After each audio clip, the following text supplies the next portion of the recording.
Hi friends, I am Professor Arun Pratap. Today I will be talking to you regarding some very fundamental physics, or in general you can say science, in which I will be talking about different analogy or different analogies in physics.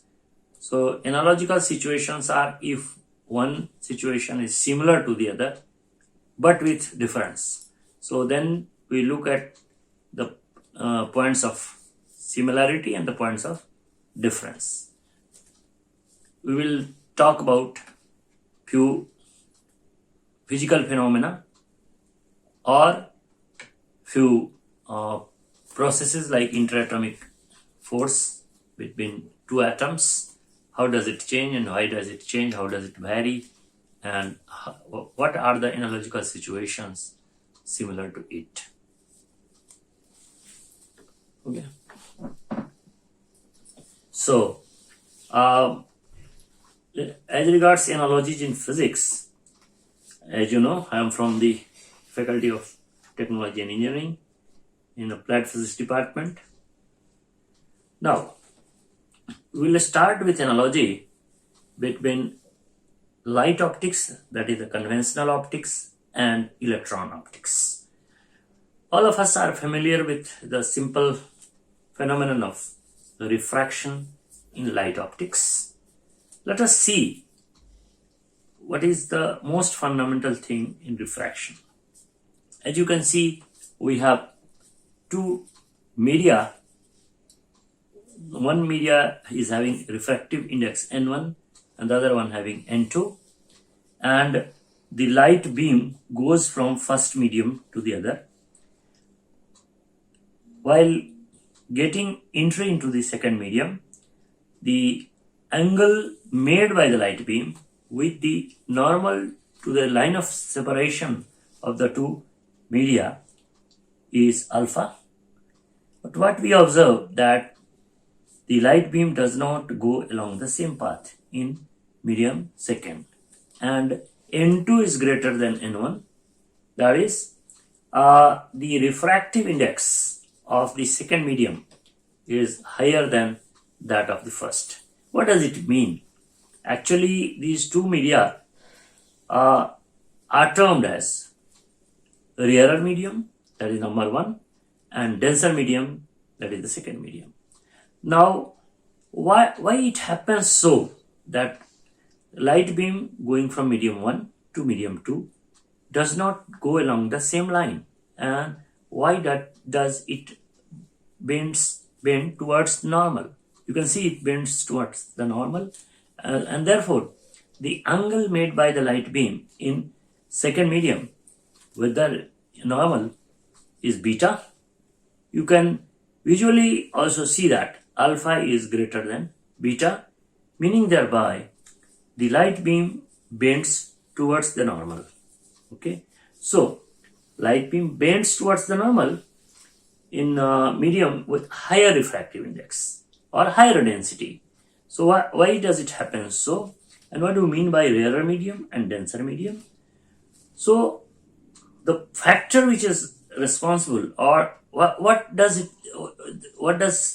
change, or what is the thing which changes? So you can see that when the light beam goes from first medium to the second medium, that is from rarer medium to denser medium, its velocity changes. So whenever there is change in medium, velocity of light beam changes. And here, as you can see, that when it goes to denser medium, the force on it increases, and therefore it bends towards the normal.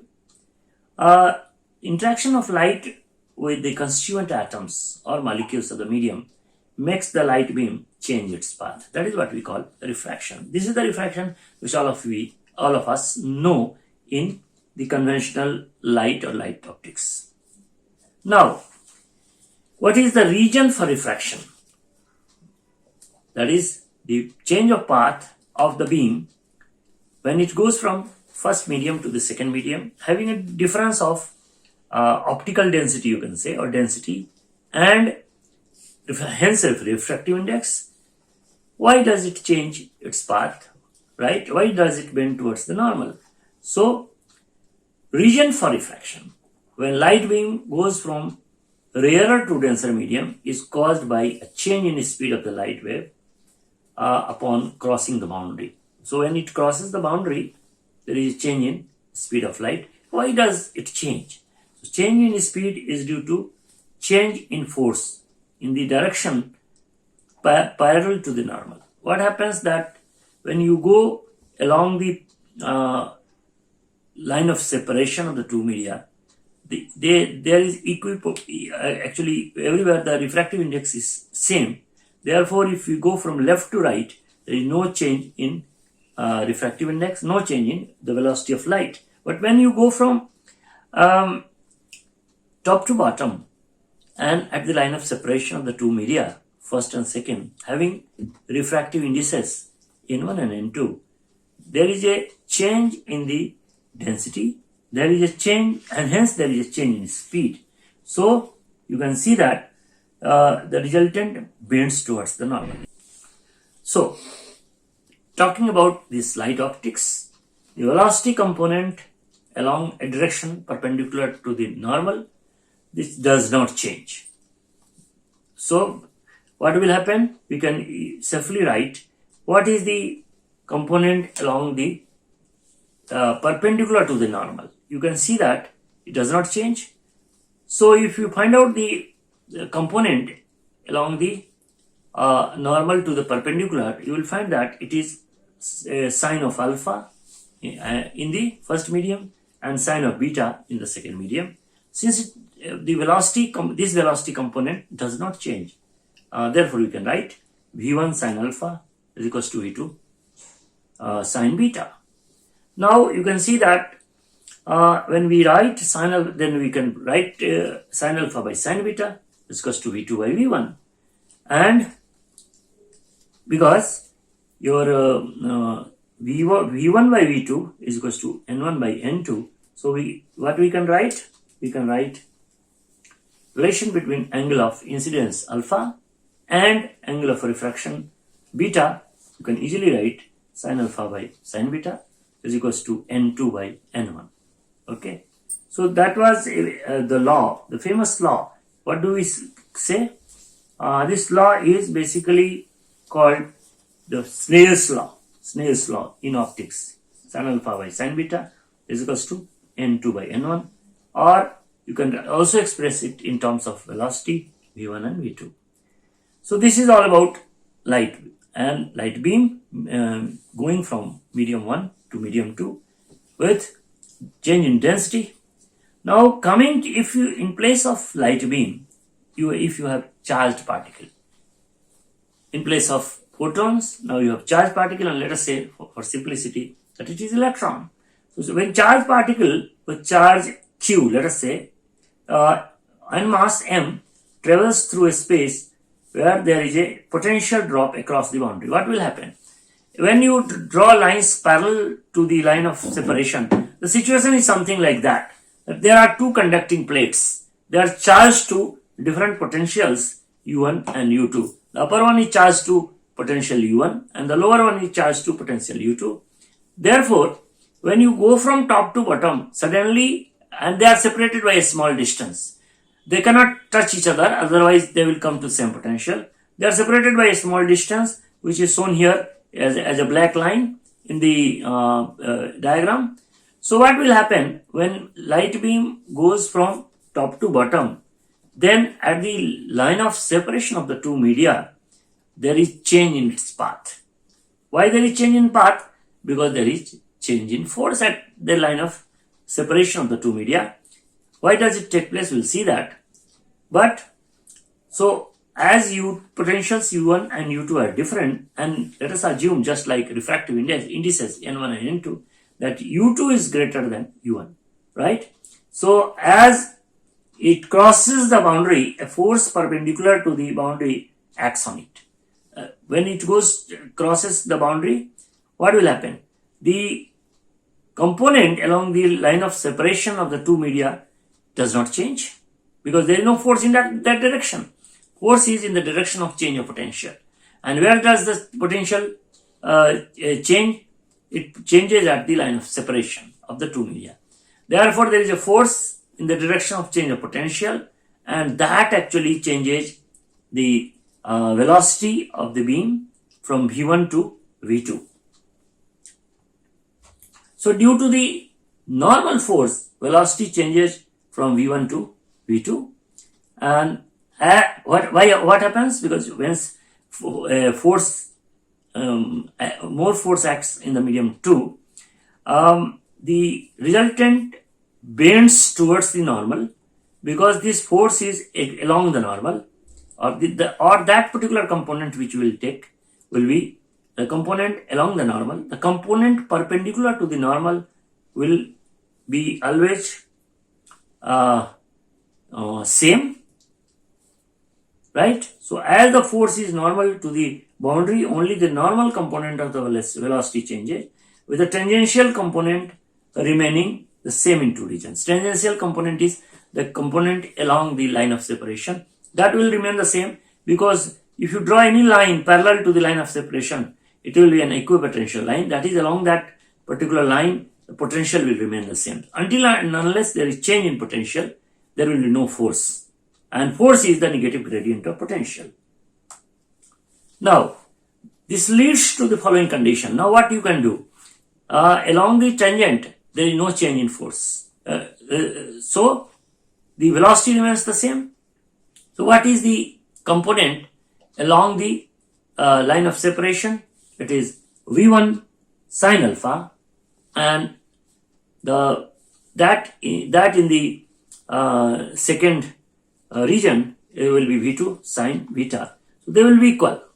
And again, if the above equation, actually alpha and beta can be considered as the incident and refraction angles, just like the light optics. The angle made by light beam in the region 1 with the normal is, let us say, alpha. Then this is considered as angle of incidence, and that angle, corresponding angle in the medium 2 between the beam direction and the normal is, let us say, beta. This is called angle of refraction. So one can write sine alpha by sine beta is equals to V2 by V1. One can simplify the above equation. This is the equation which we get, meaning thereby, and as sine alpha is greater than beta, sine alpha will be greater than sine beta. It means the velocity in the second medium V2 is greater than that in the first medium V1. Now, if we assume that the velocity of the particle is determined by the potential at a given point, that is very simple. Here, why there is force or why there is energy in the particle or the charged particle? It is due to the force acting on the charged particle by the potential, and that is given by half mv square is equals to q into u, where v is the velocity and q is the charge on the particle, u is the potential. So if you use the same in the previous equation, that is this equation sin alpha by sin beta equals to v2 by v1. So if you put in place of v2 by v1 from this particular equation of half mv square is equals to qu, then you end up with sin alpha by sin beta is equals to square root of u2 by u1. So this is the Snell's law for charged particle in electric fields, and this is also known as Bethe's law in electron optics. So what we can see, we can say that the process of refraction in light optics or conventional optics, a similar process takes place in electron optics also. If let us say the charged particle is electron, then it takes place in the electron optics also, and a process similar to refraction in the light optics we observe in the electron optics also. This is what is the message. Now, coming to a definition of electron volt. Now the question is, what is electron volt? So electron volt, and why do we call it? We call it electron volt because a small particle charged with minus e electron, if it moves in a potential difference of 1 volt, then whatever work has to be done or whatever energy is released, that will depend on the sign of potential. If the potential is positive, it will accelerate the electron, and if it is negative, then it will decelerate or retard the electron. So whatever work has to be done, or is whatever energy is released in this process when an electron moves in an electric field with a potential difference of 1 volt, is called electron volt, right? And one is a smaller unit, very small unit. 1 electron volt is equals to 1.6 into 10 to the power minus 19 coulomb, because all of us are familiar with the unit of charge, and that is coulomb. Now there are some open questions. The question is, can we have a proton volt? We have defined electron volt. Can we have a proton volt? And this is food for thought, but I will give you a hint. If you can have electron volt, you can also have proton volt. The answer is yes. But then you have to explain it, how it is possible. And then if yes, what is the difference between electron volt and proton volt, right? So that will be in terms of their velocity, because if you have same electron volt, that will be equal to proton volt. The reason being the charge on electron is similar to charge on proton, value is also same. Therefore, and if they move in a potential difference of 1 volt, they will make either 1 electron volt or 1 proton volt. So we can have a proton volt or electron volt. Then the question is, can we have neutron volt? And I hope you can get the answer that, and if you know the reason for that also. So this is again for you to think. Now, we will compare, because whenever we talk about analogy, I told you that we have to talk about the differences and the similarities between the two. So in this particular slide gives you the comparison of light optics and electron optics, or in which you can have other particle also, which is charged particle like proton.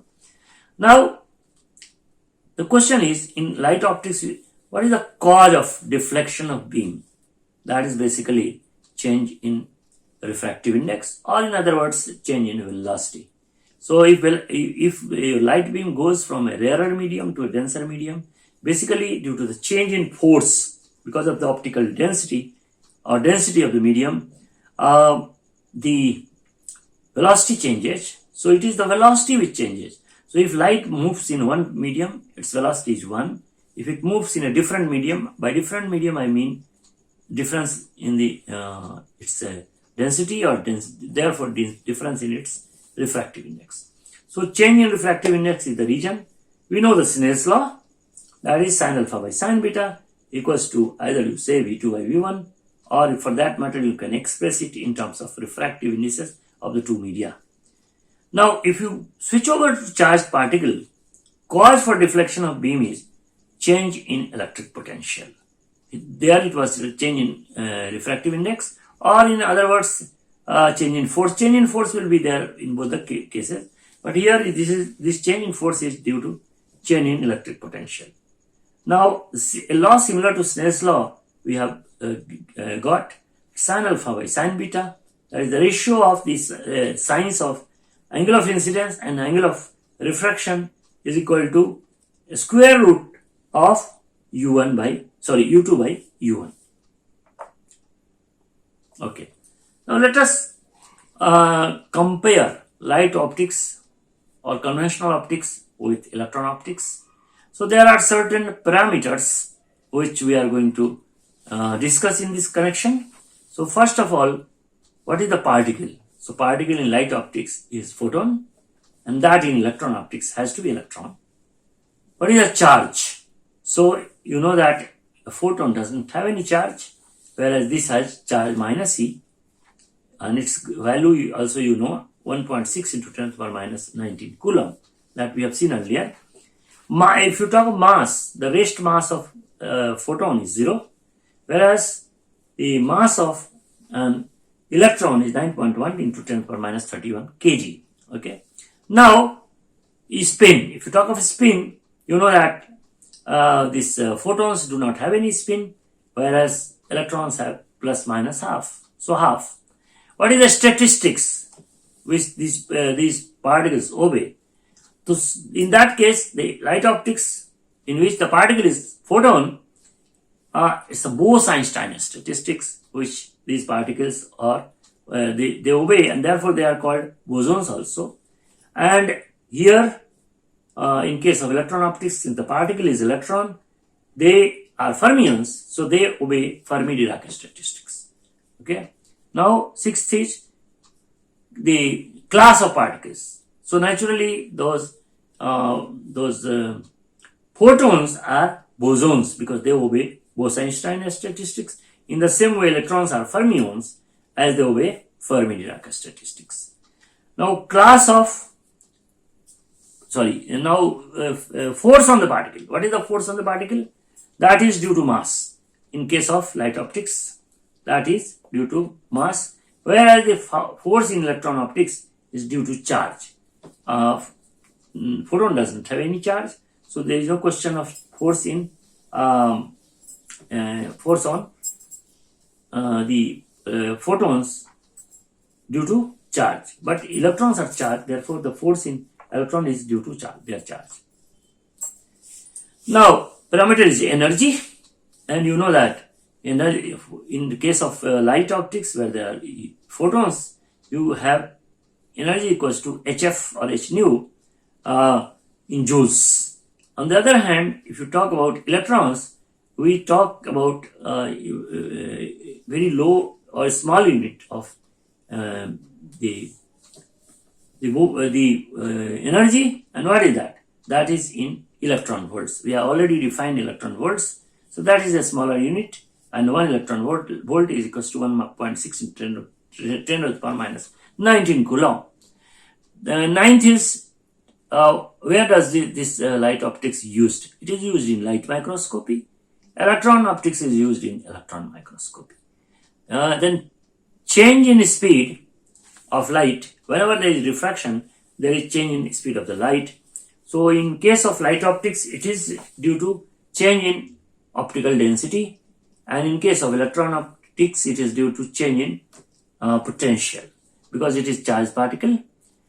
11th is law of refraction is defined by Snell's law, and here a law similar to Snell's law in terms of the potentials of the two media, that is called Bethé's law.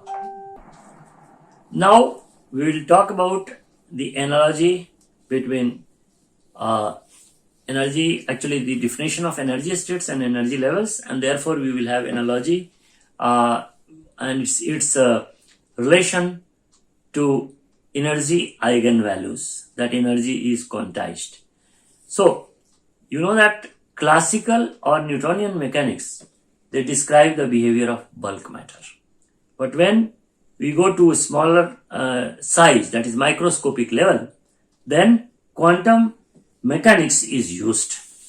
So quantum mechanics talks about discrete energy levels, whereas the classical mechanics talks about continuous energy. So in the case of quantum mechanics, particles can exist only in a state with a specified energy. They cannot stay in all energy levels or with all possible energy values, meaning thereby energy is quantized. So basically that is the bottom line.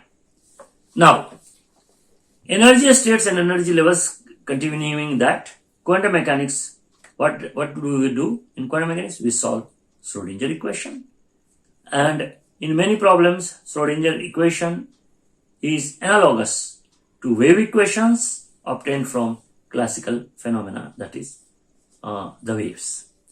Now, for example, wave equation can be used to describe propagation of waves in a stretched string fixed at both ends. So as you can see, this is a string which is connected, or which is they are fixed at two ends. Now, if some energy is given to it somewhere, then it vibrates in different modes, and these are the possibilities. Either you can have 2 loops, 3 loops, and so on and so forth. So this particular slide and this particular cartoon shows the number of loops which are formed, and therefore we can say that all the energy levels will not be possible. We'll see how. You see. Now, what are the possibilities? You can see these 3 plots. The possibility is that at the two ends of the stretched string, you have nodes. Nodes means the points of no displacement, and in the middle you can have an antinode, that is the point of maximum displacement. Another possibility is you can have these 2 loops, and the first one is starting from a node, that is point of no displacement, and formation of an antinode, and then the formation of node again, then antinode, and then node again. So you can have 2 such loops. You can also have 3 such loops. There you will have node, antinode, then node, antinode, node, antinode, and node. In any case, in all the cases, you will have nodes at the fixed ends, and the antinodes will accordingly change. So these are the 3 possible stationary waves in a vibrating stretched string tied at both ends. And A stands for antinode, N stands for node. Now, let us see energy states and energy levels. So, you can also, it is obvious from this particular picture that integer number of nodes or antinodes in a steady state vibration. It will be integral number. That is discrete between successive nodes and antinodes as 1/2 wavelength. Here, what is the distance? Distance between successive nodes is, or antinodes. You can see successive nodes, if you take, it is 1/2 the wavelength. So in that case, you can see what is the possibility. You can see that in the first one, the top picture, what is the wavelength? You see this forms half wave. And let us say that the distance between the 2 fixed ends is L, or in other words, if you talk about this as half wavelength, this will be half wavelength, right? So what will be the full wavelength? It will be 1, let us say 1/1 into 2L. So in fact it is 2L, L plus L, then it will form a wave. Now in the second case, you can see that there are 2 such loops, and therefore it forms a complete wave, and therefore lambda 2 is nothing but 2L anyway we are keeping. So 2L, half of 2L. In the same way, you have half of, you have 1/3 of 2L. So 1/1, 1/2, and 1/3 of 2L, that is twice the length or twice the distance between 2 ends. So, what is significance? You can see that if you write down the wavelength, that is what we had written earlier, then the lambda 1, lambda 2, lambda 3, they are 1/1 or 2L, 1/2, 2L, 1/3, 2L, meaning thereby lambda n is equals to 1/n into 2L. If it is lambda 1, it is 1/1. If it is lambda 2, 1/2, so on and so forth. So n is an integer and can have only one of the values, like it can be 1, 2, 3, 4 and anything. So naturally, you can see that this way we will not have the possibility of all wavelength or all energy. So a stationary wave, 2 traveling waves in opposite direction. What is a stationary wave? It's 2 traveling waves are there. They are traveling in opposite direction and they form a standing wave. So this is analogous to motion of particles freely moving back and forth in a straight line and making elastic collisions at 2 points separated by a distance L. So quantum mechanically, stationary Schrodinger wave is exactly equivalent to such a particle, right? So that is time independent. Now wavelength lambda of the Schrodinger wave is related to momentum. How it is related? P equals to h by lambda. This is the famous what is that? De Broglie relation, which gives an idea about the wave particle duality of the matter. You can see that in this particular equation, the left hand side is momentum, which actually represents the particle nature. On the right hand side, h is Planck's constant, and the physical quantity lambda is nothing but wavelength. So that represents the wave nature of matter. And this particular equation was a big breakthrough in the area of quantum mechanics, because it shows that the quantity on the left hand, it is of particle nature, and the quantity on the right hand, that is lambda, it represents wave nature. So naturally, when we write an equation, then whatever is the nature of the quantity on the left hand side is same as the nature of the quantity on the right hand side. Here you see that on left hand side, what we get is particle nature, and what we get on the right hand side is wave nature. So h is Planck's constant anyway. So as the wavelength can assume only discrete values, you have seen that how does it change, and wavelength, let us say the momentum of the particle is also discretized. Why? Because momentum is directly related to wavelength. You can see here that momentum P is equals to h by lambda. So if you use this, you will find out that P1, that is the linear momentum, is equals to N1, then h by 2L. Similarly, we can write a general one that if you take three-dimensional system, then you will have x, y, and z components of linear momentum. So they will look like whatever it is written here. That is, px is equals to nx h by 2L, py is equals to ny h by 2L, and pz is equals to nz h by 2L. Okay. So now let us find out, based on whatever results we have got, the energy states and energy levels. So each set of quantum numbers represents a certain direction of momentum. That is P, P n is the resultant momentum. We can call Pn or Pi with a set of quantum numbers nx, ny, and nz. So you can see that P square is equals to total. If it is total linear momentum, that is equal to px square plus py square plus pz square, and therefore it will be equal to nx square plus ny square plus nz square, and into h square by 4l square. We have seen it in the case of this stretched string.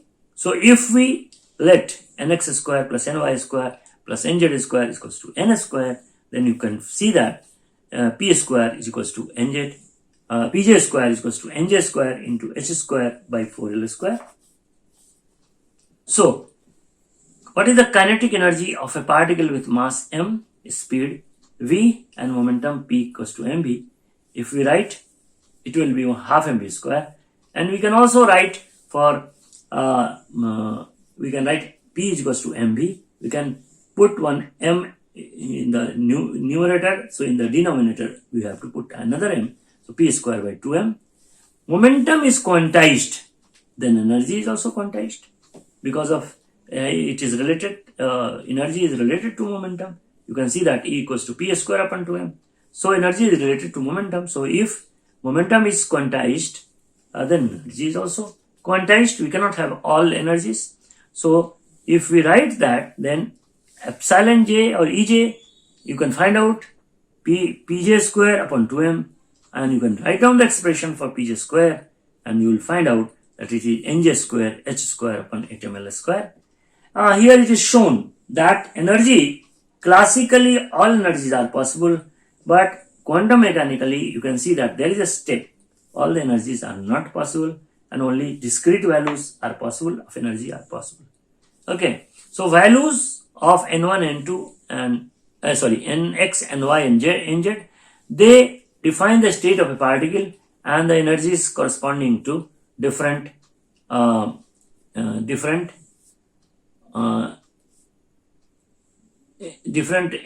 values are the possible energy levels. Energy depends on the magnitude of momentum, same as in classical mechanics, means number of different states and which are corresponding to different directions of the momentum, and we will have same energy. So we will have degenerate energy levels, right? Degenerate energy levels. Now coming to the lowest energy level. So if we know what is degeneracy, then the lowest energy level, that is when J you take as 1, is one for which x is equals to 1, ny is equals to 1, and nz is equals to 1. That is the lowest level. Then nj square is equals to actually nj square is summation over n square, so nx square plus ny square plus nz square, that will be equal to 3. Then the energy is epsilon 1, that is equal to this much. Now you can say that there is only one set of quantum numbers along which the energy, this is the value of energy, or so we can say that the lowest energy level is non-degenerate, and its gi or g1 is 1. It means if the degeneracy is 1, it means it is a non-degenerate state. So the corresponding momentum P1 are all equal and have equals h by, because h by 12 will be same for all.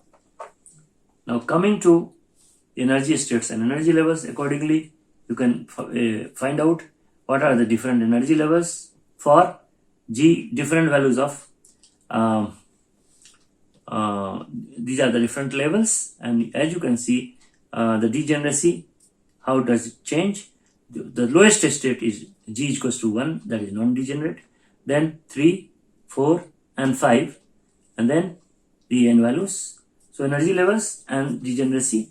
Now coming to this was all about the relation between the energy states in a vibrating stretched string with the formation of a standing wave and its relation with the quantization of energy. Now coming to entropy. Entropy, S is a measure of number of possible microstates, that is W. Boltzmann's definition of entropy was S is equals to Kb ln W. Now this W are the number of possible microstates. So you can see that this is the equation where Kb is Kb, or we also call it sometimes K, it's Boltzmann constant. It provides the relationship between entropy, this particular relation, it provides the relationship between the entropy and the number of ways the atom or molecule of a thermodynamic system can be arranged. Now, this is the Boltzmann equation, and this particular relation became more popular after Boltzmann left this world. Therefore, this particular equation is actually carved on the gravestone of Boltzmann, that is S equals to K ln W. The source I have given is Wikipedia. So, formula proposed by Boltzmann between 1872 and 1875 is kinetic energy, actually in kinetic energy of gases, later put into current form by Max Planck. So it can be computed using the formula for permutations, and W is sometimes called the thermodynamic probability. As you can see, it's by all permutation and combination of the particles, where it is an integer and that is greater than 1, while mathematical probabilities are numbers between 0 and 1. Okay, so there is a difference between mathematical probability and thermodynamic probability. And what is the difference? That is, it is an integer greater than 1, while mathematical probability can be anything between 0 and 1. Now, in the same way, loudness of sound is related to intensity through the following relation. You can see this loudness, I is sound intensity. So this is a kind of analogy between the entropy and the thermodynamic probability, or the distribution, different distribution that we have seen, this relation. Okay, now coming to this loudness, expression for loudness in decibel, and you can see I is intensity. So apparent magnitude of a star tells how intense is the star will appear through a telescope. So you can see m is apparent magnitude, which is 2.5 log I by I0, intensity of light measured in watt per meter square, and this is reference intensity. So you can see that there is a analogy between,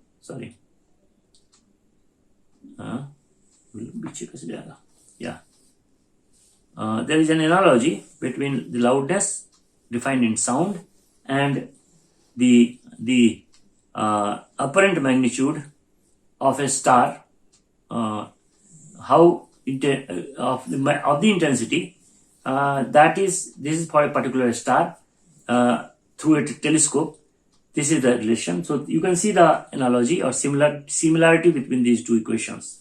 Now coming to another important analogy, we can give the example of interatomic potential. It's a very famous thing. If you plot the interatomic distance and the potential energy between, let us say, two atoms, then you will find that initially the potential energy decreases, goes to a minimum in negative, and then it starts again rising, but remains in minimum. What is the significance? The significance is this potential energy shows the force between two atoms. As you can see that when it goes from positive to negative, the slope is negative, and force is negative gradient of potential. Therefore, force will be positive, and force is positive, it is a repulsive force. So up to the point when it goes to the minimum, that is the repulsive force, and then it changes its direction, then it becomes attractive, and it is still in negative. Now it is negative potential energy, but if you plot the force, then at this particular point where the energy is minimum and that to negative goes to negative, up to that point the force will be repulsive because the slope is negative, F is equals to minus du by dr. So force will be positive and that will be repulsive force. And as you go to this minimum, after that if you further go, it will be, it goes to, slope becomes positive, and therefore the force becomes the attractive force. Now what is this distance where the repulsive force and attractive force, they are equal, and therefore if you find out the du by dr, you will find that the force is 0. So this force is equivalent to the binding energy, right? Binding energy.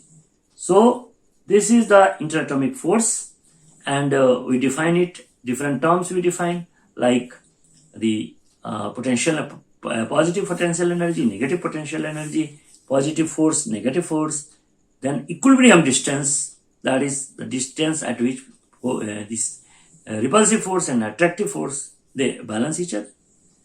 Likewise, if you go, so at the equilibrium distance, that is the binding energy, because if it is the energy, minimum energy, that is the most stable state, and that shows the binding energy of the atom in the solid, and that is at the depth of the potential. So depth of the potential, you have seen that in negative it goes to maximum. So the location of this minimum determines the nearest neighbor distance R0 for atoms in the solid. This distance will be different for different systems or different elements or different atoms. Therefore, it is in a way a signature to the binding energy. So in this potential, individual atoms will vibrate about the position R0, that is the equilibrium position, with the amplitude of their vibration being transformed being transformed by their total energy. So bound atoms will have a negative total energy, and the turning points of their motion occur where the potential energy is equal to the total energy.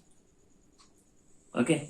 Now, how do we explain it? We explain it with a similar analogy, that interatomic forces, like you have a spring, and at the other end of a spring you have a ball.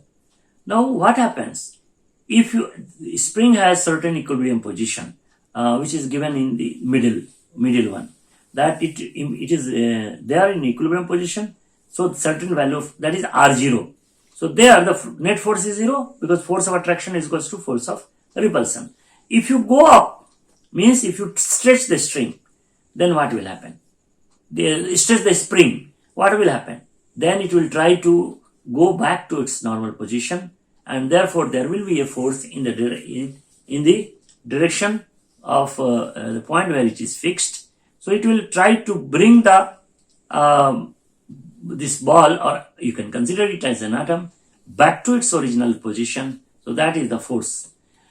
In the other possibility is that if you stretch it from its equilibrium position, you are applying force on it and trying to stretch it. In that case, there is a force, and you leave it, there is a force towards the fixed point, and it will bring it back to the equilibrium position. In the same way, so you can see that the force which acts on the spring, when you compress it, it tries to bring that spring to its normal position or equilibrium position. So this is the analogy which is often given, and we also call the force between two atoms as a spring force. I will give you a very crude analogy which may sometimes fit in your brain, or that analogy is, all of us are very much familiar with the transfer of heat from one place to the other, or transport of heat. The three processes are very famous: conduction, convection, and radiation. If I tell you or give you the example of convection, what we do normally during winter season, we go for campfire, or we have fire, and then we try to put our hand at such a distance where you feel comfortable. If you try to go inside, then you feel that your hand is burning. So that you can consider as the force of repulsion. If you take your hand away from where you feel comfortable, then you feel cold, and again bring it back. So this is just like force of attraction, earlier one force of repulsion. So we can in a crude way very well understand the interatomic force between two atoms, one atom at the origin and the other at certain distance, right? So this is all about these analogies. Thank you very much for your attention.